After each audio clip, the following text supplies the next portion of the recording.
नमस्कार दोस्तों, albedo IAS में आप सभी का हार्दिक स्वागत एवं अभिनंदन है।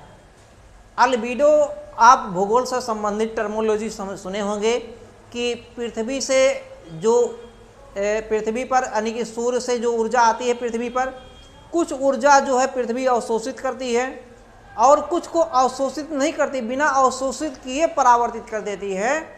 वो जो बिना अवशोषित किए परावर्तित करती है उसी को अल्बिडो कहा जाता है।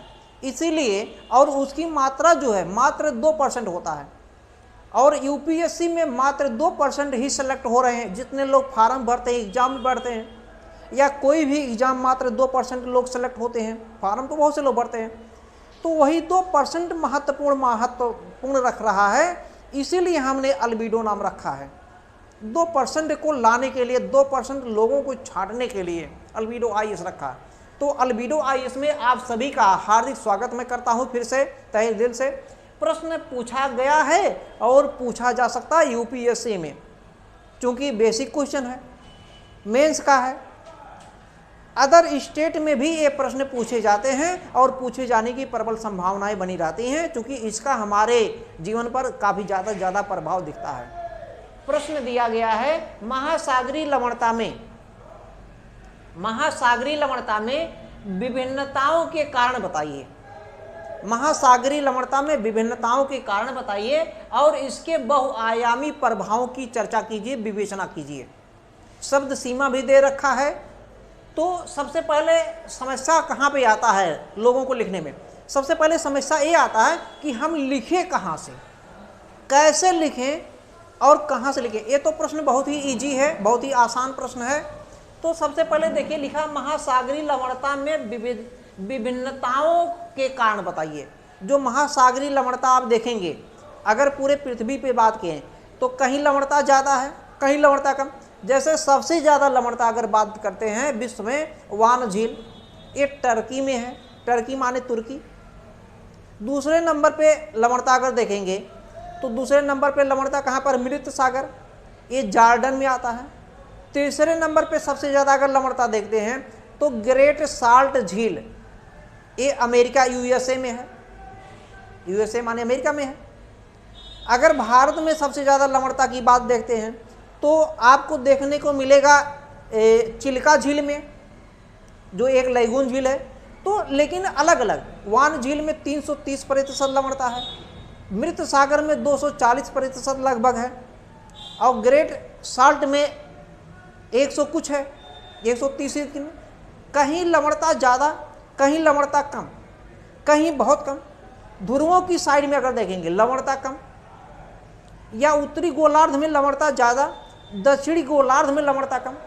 तो क्या कारण है वही पूछा जा रहा है। महासागरीय लवणता में विभिन्नताएं पाई जाती हैं, उसके कारण क्या है, कारणों को बताना है।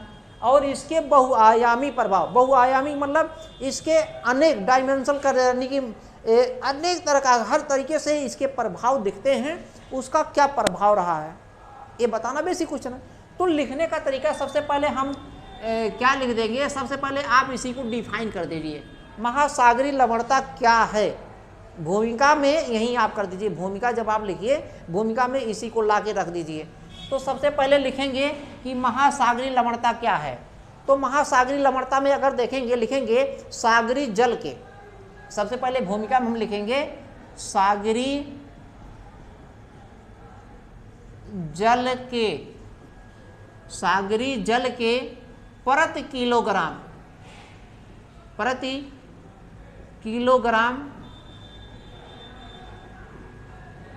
जल में, सागरीय जल के प्रति किलोग्राम जल में उपस्थित या विद्यमान,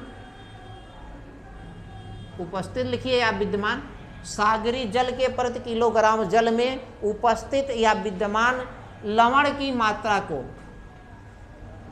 लवण की मात्रा को महासागरीय लवणता कहते हैं, लवणता कहते हैं, या होती है या कहलाती है, जो भी लिख दीजिए। सागरी जल के प्रति किलोग्राम जल में विद्यमान लवण की मात्रा को महासागरी लवणता कहते हैं। जो सागरी जल है या महासागरी लिख सकते हैं, सागरी के स्थान पे महासागरी भी लिख सकते हैं, कोई दिक्कत नहीं, चाहे सागरी लिखिए या महासागरी, बात एक ही है। तो महासागरी जल के प्रति किलोग्राम या सागरी जल, महासागरी ना लिखना चाहें तो सागरी लिख दीजिए। सागरी जल के प्रति किलोग्राम जल में विद्यमान लवण की मात्रा को महासागरी लवणता कहते हैं। ये पहले लिख दीजिए। अब इसके बाद में लिखिए कि पूरे पृथ्वी पर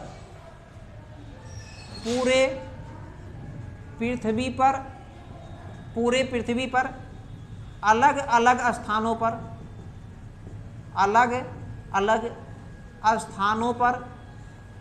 पूरे पृथ्वी पर अलग अलग स्थानों पर लवणता में विभिन्नता पाई जाती है,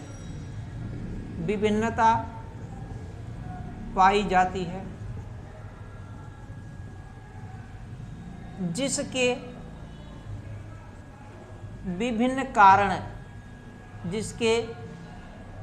विभिन्न कारण दिखाई देते हैं। जैसे, तो क्या लिखे हैं कि सागरी जल के प्रति किलोग्राम जल में विद्यमान लवण की मात्रा को महासागरी लवणता कहते हैं।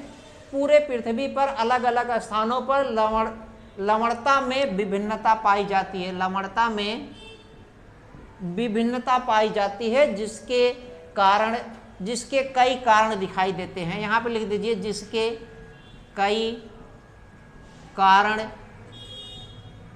दिखाई देते हैं। जैसे, अब यहाँ पे जैसे जब लिखते हैं तो यहाँ पे जैसे पॉइंट में लिखेंगे, पॉइंट में लिखते चले जाइए। लेकिन यहीं पे एक थोड़ा सा आप फिगर बना दीजिए इस तरीके का।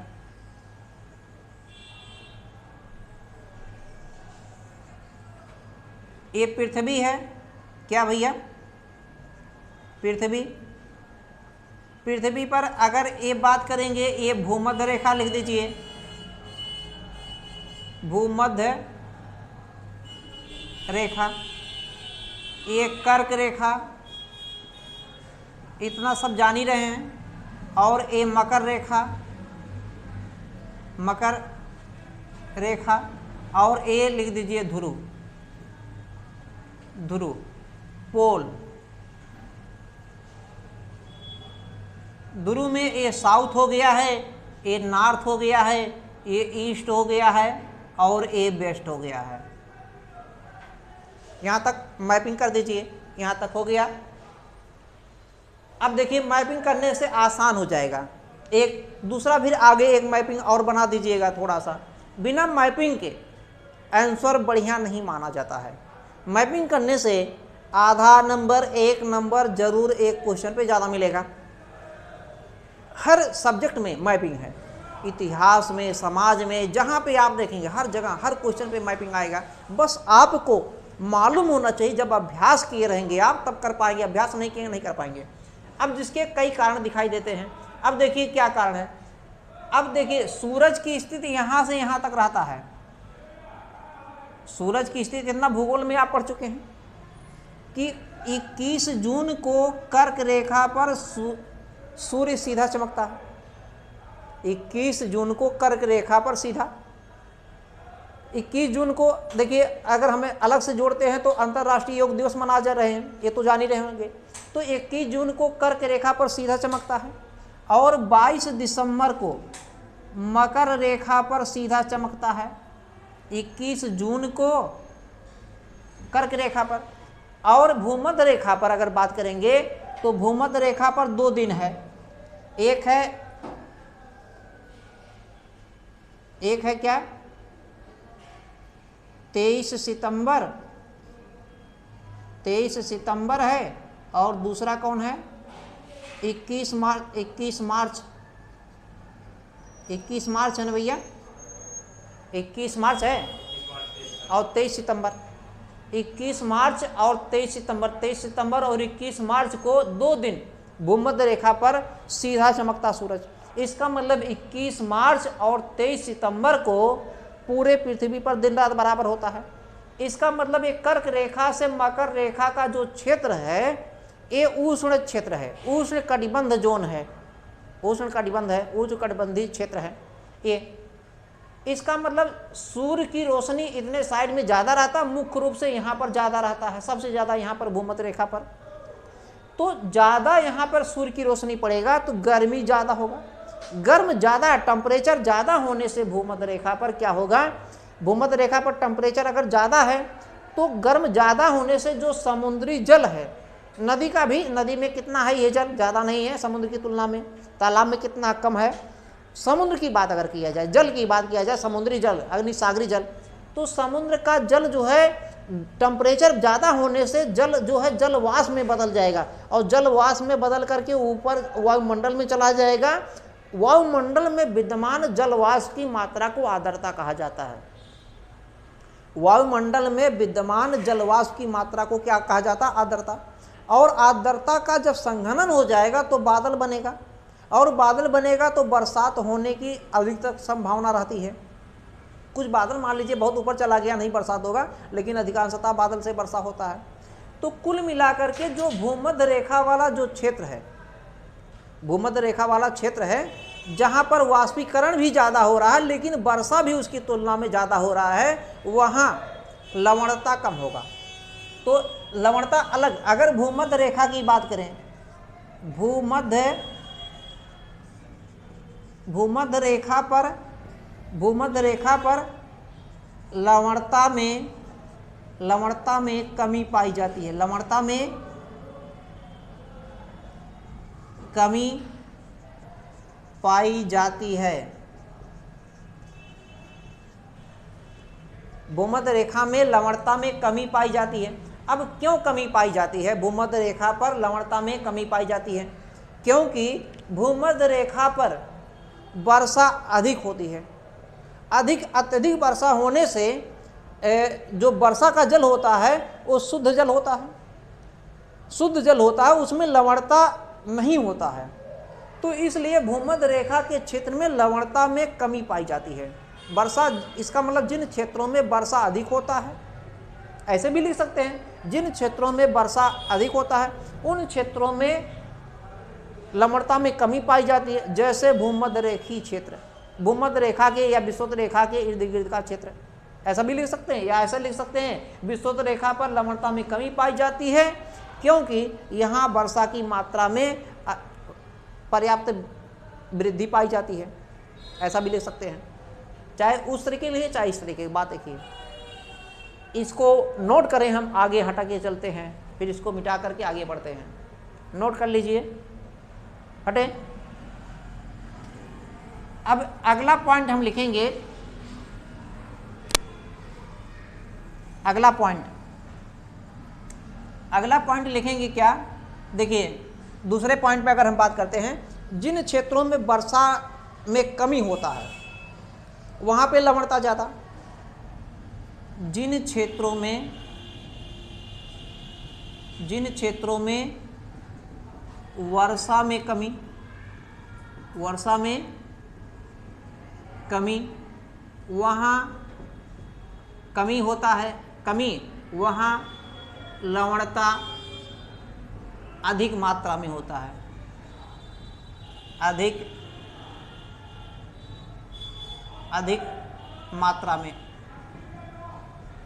मात्रा में। जहाँ वर्षा कम होगा वहाँ लवणता अधिक मात्रा में पाया जाता है। अब जैसे करके लिख सकते हैं, जैसे जो उपोष्ण क्षेत्र है, उपोष्ण क्षेत्र में यानी कि ये इतना जो क्षेत्र है, इतना क्षेत्र है, उपोष्ण क्षेत्र में इनकी तुलना में वर्षा कम होता है, वर्षा कम होता है तो वहाँ पे जो है लवणता ज़्यादा। अब इन दोनों में देखना है कि उत्तरी ध्रुव में कि दक्षिणी ध्रुव में। उत्तरी ध्रुव में ज़्यादा मिलेगा क्योंकि इधर में बंद सागर ज़्यादातर दिखते हैं और इधर में खुले सागर ज़्यादा दिखते हैं, और साथ में इधर से यहाँ पे एक अंटार्कटिका महाद्वीप है।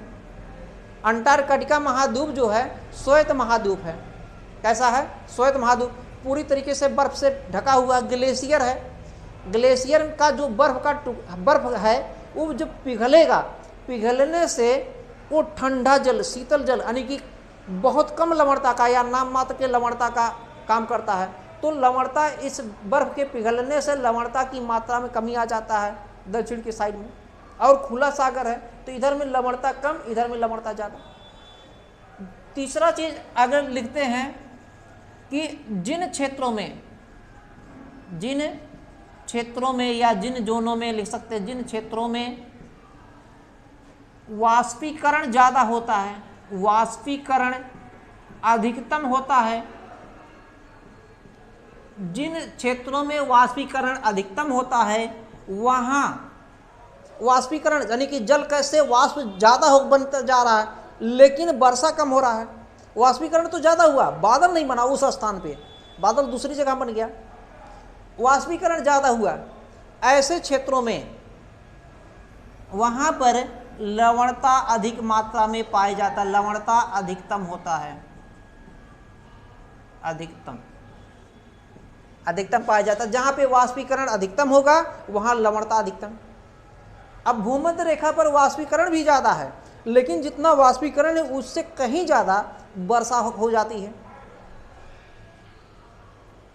इसलिए यहाँ पे लवणता भूमध्य रेखा पर कम, यहाँ पे लवणता ज़्यादा। अब सवाल यहाँ पर वाष्पीकरण ही नहीं होता, ध्रुवों पर अगर बात करेंगे, ध्रुव पर वाष्पीकरण ही नहीं होता है, बरसात तो बात छूट दी, बरसात नहीं मतलब है, वाष्पीकरण नहीं, और खुला सागर यहाँ पर है, यहाँ पर भी खुला सागर है, जल इधर उधर आना जाता रहता है, तो लवणता की मात्रा में कमी होता है। तीसरे पॉइंट में लिख देंगे ध्रुवों पर लवणता, ध्रुवों पर लवणता में कमी पाई जाती है, लवणता में कमी पाई जाती है। और कमी क्यों पाई जाती है? क्योंकि वहाँ पर वाष्पीकरण बहुत कम होता है, सूर्य की रोशनी यहाँ तक पहुँच ही नहीं पाता, बहुत कम नाम मात्र का पहुँचता है, बहुत कम पहुँचता है, इसीलिए ध्रुवों पर लवणता में कमी पाई जाती है, ध्रुवों पर लवणता में कमी पाई जाती है क्योंकि वहाँ पर वाष्पीकरण कम होता है, वाष्पीकरण की क्रिया कम होता है, करण कम होता है। यहाँ तक समझ में आ गया? अब अगला प्रश्न देखेंगे इसी पर, मतलब इसी का पॉइंट और क्या कारण है। यहाँ तक हो गया, इसको नोट करिए, स्क्रीनशॉट लीजिए, चाहे जो करिए, लेकिन समझिए लिखना। अब आपको प्रश्न लिखने के लिए प्रश्न को बढ़िया से समझना, 5 से 6 मिनट मिलता है समय, 5 से 6 मिनट के अंदर में बढ़िया से परफॉर्मिंग करना है। यहाँ तक हो गया भैया। अब आगे क्या इसमें लिखेंगे, अब अगला पॉइंट लिखेंगे। देखिए अगला पॉइंट, जो ये भूमध्य रेखा है, भूमध्य रेखा से जो जलधारा ध्रुवों की ओर जाती है, जो जलधारा ध्रुव की ओर जाती है भूमध्य रेखा से, उसमें लवणता ज़्यादा होता है। क्योंकि यहाँ पर भूमध्य रेखा के इर्द गिर्द में देखेंगे जल वाष्प ज़्यादा हो रहा था, इसके पूरे विषुवतीय क्षेत्र में वाष्पीकरण ज़्यादा, तो वाष्पीकरण ज़्यादा होने से लवणता ज़्यादा, और जलधाराएँ चलेंगी, जलधाराएँ ध्रुवों की ओर जाती हैं। किधर जाती हैं जलधाराएँ? ध्रुवों की ओर जाती हैं। जलधाराएँ किधर जाती हैं? ध्रुवों की ओर। तो जो जलधाराएँ विषुवत रेखा से भूमध्य रेखा से ध्रुवों की ओर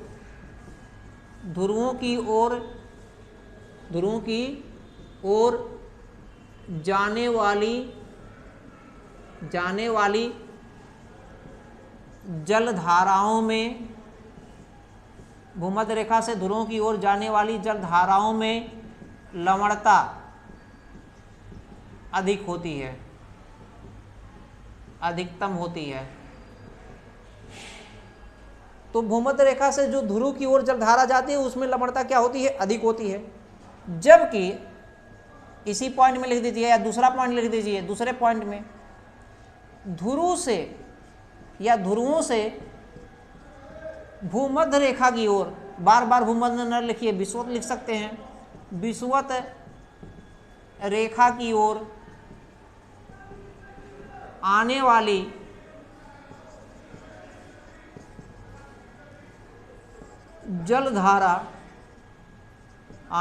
जलधारा में लवणता कम होती है। जो ध्रुव से आएगी जलधारा, ध्रुव से इधर आएगी।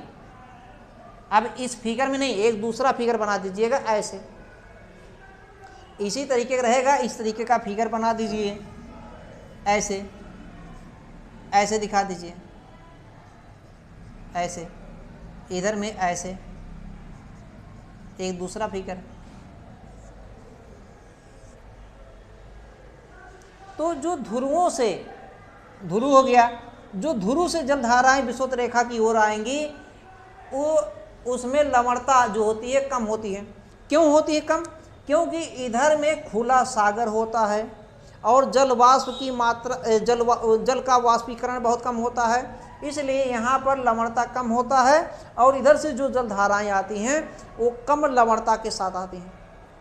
यहाँ तक क्लियर हो गया? यहाँ तक सबके समझ में आ गया भैया? तो इस तरीके से कारण कई दिखते हैं। कारण हो गया। अब इसके साथ साथ और कुछ कारण लिखना है तो और भी कारण लिख सकते हैं। और सोचिए क्या कारण हो सकता है अगर कारण लिखना चाहें और शब्द सीमा को ध्यान देंगे। सबसे बड़ी विशेषता 250 शब्द का रहा है तो 200 शब्द या 225 शब्द, 250 तो बात छोड़ दीजिए, उतना तक लेके जाना अगर कोशिश करेंगे 250 तक तो हर क्वेश्चन अटेम्प्ट नहीं कर पाएंगे। इसलिए 200-225 क्वेश्चन उसी के कम से कम में ही रहें, वो अधिकतम दिया मैक्सिमम 250 वर्ड। यहाँ तक सबके समझ में आ गया? अब इसका हम प्रभाव देखेंगे, बहुआयामी क्या प्रभाव है, इसका प्रभाव क्या पड़ता है, इसके प्रभाव की चर्चा करेंगे। अब आगे लाइन चेंज करके लिखेंगे, इन महासागरी लवणता के प्रभाव का, महासागरी लवणता के प्रभाव, लवणता के विभिन्न प्रभाव दिखाई देते हैं, विभिन्न प्रभाव दिखाई देते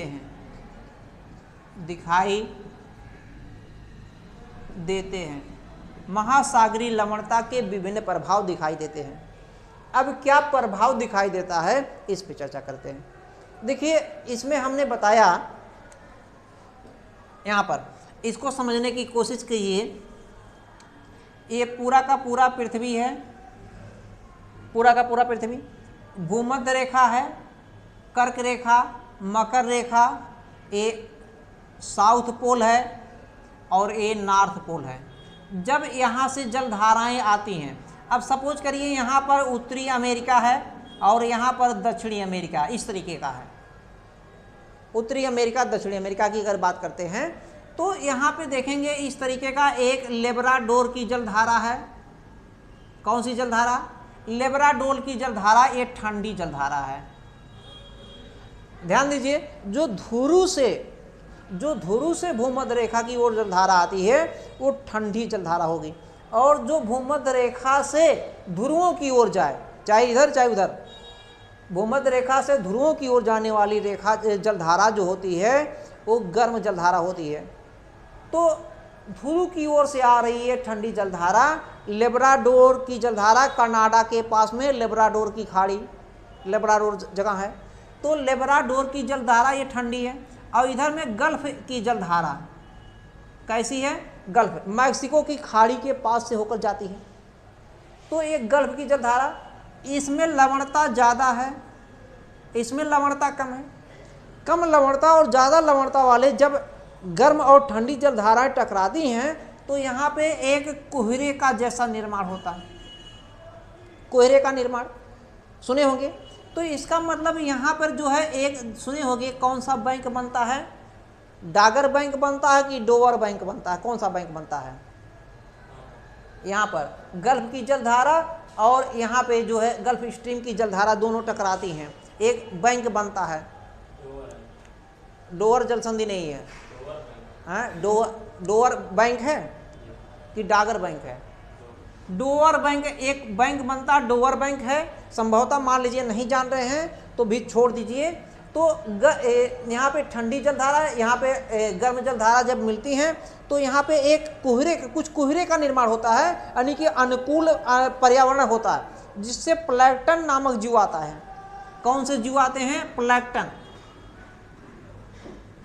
प्लैंकटन, प्लैंकटन ये समुद्री वनस्पति जीव हैं, समुद्री वनस्पति जीव हैं। मछलियों के लिए बढ़िया भोजन माना जाता है। जहाँ पे प्लैंकटन समुद्री वनस्पतिक जीव होते हैं वहाँ पर मछलियाँ ज़्यादा हो जाती हैं, मछलियों के लिए फायदेमंद होता है, मछलियों का उत्पादन बढ़ जाता है। तो ये डोवर बैंक है और एक इंग्लैंड के पास मिलेगा डॉगर बैंक है, ये दोनों मत्स्ययन क्षेत्र हुए। तो कुल मिलाकर के देखिए सागरीय लवणता के विभिन्न प्रभाव दिखाई देते हैं। तो क्या दिखाई देते हैं, इसमें भी पॉइंट लिखेंगे। ध्रुवों से आने वाली कम लवणता की जलधाराएं और भूमध्य रेखा से जाने वाली अधिक लवणता की जलधाराओं से प्लैंकटन के मिलने से एक अनुकूल पर्यावरण का निर्माण हुआ। अनुकूल पर्यावरण का निर्माण होता है जिससे प्लैंकटन नामक जलीय समुद्री वनस्पतिक जीव का निर्माण होता है, जो मछलियों के उत्पादन पर प्रभाव पड़ता है, यानी कि मछलियों के उत्पादन में वृद्धि होता है। एक पॉइंट, यानी कि इससे जो है प्रभाव में पहला पॉइंट ये लिख दीजिए कि जो है यानी कि मछलियाँ, प्लैंकटन तथा अन्य जलीय जीवों पर इसके विभिन्न प्रभाव दिखाई देते हैं, यानी कि इनमें वृद्धि दिखाई देते हैं। एक प्रभाव विभिन्न लवणता के। तो इससे हमने समझाने की कोशिश किया। पूरा ये सब नहीं लिखना है, लिखना आपको क्या है कि विभिन्न प्रभाव क्या पड़ते हैं। प्लैंकटन क्या है? समुद्री वनस्पतिक जीव है। मछलियाँ पर अनेक प्रकार के प्रभाव दिखाई देते हैं, अर्थात इनमें वृद्धि की संख्याएं दिखाई देती हैं। यहाँ तक हो गया। अब इसका देखिए, जहाँ पे लवणता ज़्यादा होगा, तटीय क्षेत्र में अगर बात करें, समुद्र के तटीय क्षेत्र में जहाँ लवणता ज़्यादा होता है वहाँ पर एक मैंग्रोव वन ज़्यादा पाया जाता है। मैंग्रोव वन जो होते हैं बहुत ऊंचाई के नहीं होते, लेकिन उनकी जड़ें एक दूसरे से इस तरीके से उलझी हुई होती हैं जो सुनामी या चक्रवात जैसे तूफानों से मानव की व तटों की रक्षा करती हैं, रक्षा करती हैं। तो इसका मतलब क्या है, यानी कि मैंग्रोव वन भी लिख सकते हैं।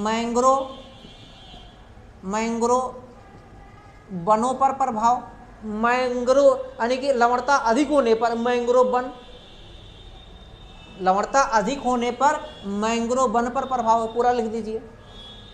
क्लियर हो गया? मैं तो भाई समझा रहा हूँ, पूरा थोड़े लिखूंगा। लवणता अधिक होने से तटीय क्षेत्रों में मैंग्रोव वन की संख्या में वृद्धि, मैंग्रोव वन की संख्या में वृद्धि से सुनामी एवं चक्रवात जैसे चक्रवात से तटों की रक्षा व मानव की रक्षा। अगला पॉइंट लिख सकते हैं, इसका क्या प्रभाव। देखिए, जहाँ पर लवणता ज़्यादा है, जहाँ पर लवणता कम है, इससे लवणता अगर बहुत कम हो गया या बहुत ज़्यादा हो गया तो जैव विविधता पर भी प्रभाव पड़ता है। तो बायोडाइवर्सिटी पर भी लिख सकते हैं जैव विविधता। अब देखिए, जैव विविधता का मतलब होता है ये 22 मई को प्रत्येक मनाए, ये सब लिखना नहीं है, हम केवल बता रहे हैं, याद करने के लिए प्री में भी आता है। 22 मई को प्रत्येक वर्ष जो है जैव विविधता, बायोडाइवर्सिटी मनाया जाता है। जैव विविधता का मतलब होता है वह क्षेत्र जहाँ पर हर प्रकार के जीव लगभग पाए जाते हैं। तो ज़्यादा अगर जो लवणता हो जाएगा किसी स्थान पर, बहुत ज़्यादा लवणता, तो हर प्रकार के जीव नहीं पाए जाएंगे, कुछ विशेष प्रकार के जीव पाए जा सकते हैं, जैसे मैंग्रोव वन। और बहुत कम अगर लवणता हो गया, बहुत कम लवणता मतलब एकदम शुद्ध जल हो गया, एकदम से शुद्ध जल अगर हो गया तो पालिप, एकदम स्वच्छ जल हो गया, पालिप अर्थात कोरल अर्थात परवाल जैसे जीवों के लिए नुकसानदायक होता है। जो पॉलिप होते हैं, पॉलिप मतलब परवाल या कोरल जीव होते हैं, स्वच्छ जल में नहीं रह पाते हैं, ध्यान दीजिए। तो एकदम से लवणता अगर कम हो जाएगा तो भी नुकसान है। तो इसका मतलब जैव विविधता पर भी प्रभाव पड़ता है। तो जैव विविधता पर कैसा प्रभाव पड़ेगा? अधिक लवणता होने से नुकसान, कम लवणता होने से नुकसान। ये इस पे लिखे जा सकते हैं। और इस पे अगर बात करेंगे, और भैया क्या लिख सकते हैं, अगर बात करेंगे इस पे कुछ क्या नाम है, जैव विविधता के साथ साथ इस पे अगर बात करेंगे तो जो जल वाष्पीकरण होता है, तो समुद्र से जो पूरे पृथ्वी से जलवाष्प बनता है, जलवाष्प तो बनता लगभग 84%। समुद्री जल की अगर बात किया जाए तो पूरे पृथ्वी में समुद्री जल से सबसे ज़्यादा जलवाष्प 84% बनता है, 85। वाष्पीकरण की जो वाष्पीकरण होता है, वाष्पीकरण लगभग 84% होता है पूरे पृथ्वी से। जबकि वर्षा जो होती है, वर्षा मात्र हमको कितना प्राप्त होती है? 78%। इसका मतलब वाष्पीकरण ज़्यादा हो रहा है और वर्षा कम प्राप्त हो रहा है। तो इसका मतलब प्रभाव कुछ पड़ रहा है कि नहीं? कुछ प्रभाव पड़ रहा है। अगर इसके बाद में अगर बात करें, लवणता की बात करें, लवणता में भी भिन्नता, जलवायु परिवर्तन भी घटना होती है। इस लवणता के कारण देखिए वाष्पीकरण ज़्यादा हुआ, वर्षा कम हुआ, तो जलवायु घटना हुआ कि नहीं? जलवायु घटना के कारण जलवायु परिवर्तन, तो इससे जलवायु परिवर्तन की भी घटनाएं दिखाई देती हैं, यानी कि जलवायु परिवर्तन पर भी लवणता का प्रभाव पड़ता है। यहाँ तक सबके समझ में आ गया? अब इतना तो ये था। अब इस पर आपको कुछ निष्कर्ष लिखना है। ये हटा दिया जाए, इसको आप नोट कर लीजिए, जो हमने बताया सब स्टेप बाय स्टेप। आगे चलते हैं।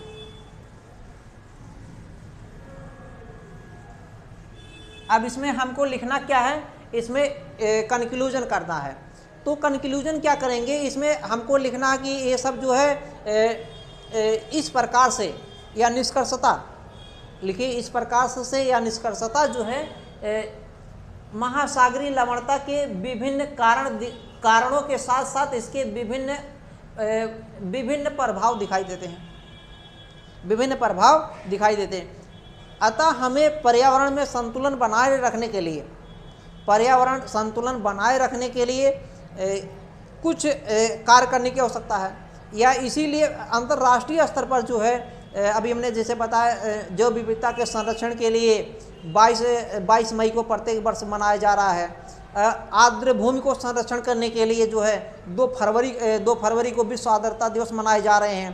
पर्यावरण के संरक्षण के लिए अभी पेरिस में 2015 में बनाए गए थे। तो हमें कुछ जो मतलब प्रयोग की चीज़ें हैं, जैसे ग्रीन हाउस गैसें बढ़ रही हैं, उनके भी प्रयोग पर कम करना है। तो 2 लाइन में क्या, 2 लाइन में लिख सकते हैं निष्कर्षता इस प्रकार से कहा जा सकता है कि महासागरीय लवणता के विभिन्न कारण जो दिखाई देते हैं, उसके विभिन्न प्रकार के प्रभाव दिखाई देते हैं। अतः हमें पर्यावरण संरक्षण के लिए अंतर्राष्ट्रीय स्तर पर और राष्ट्रीय स्तर पर बनाए गए नियमों का पालन करना चाहिए तथा उसके लिए जन जागरूकता फैलानी चाहिए। यही तो प्रशासनिक अधिकारी में क्या करना, जो कानून बना है अंतर्राष्ट्रीय स्तर पर, जो राष्ट्रीय स्तर पर, उसका हम पालन कराएं। एक अधिकारी का काम यही है। फिर आगे बनाएंगे जब अधिकारी का आगे बढ़ेंगे। यहाँ तक सबके समझ में आ गया? तो इसी पर हम वीडियो को जो है रोक देते हैं। अगर समझ में आया तो वीडियो को लाइक करें, शेयर करें और सब्सक्राइब करिए, नए हैं। धन्यवाद। जय हिंद।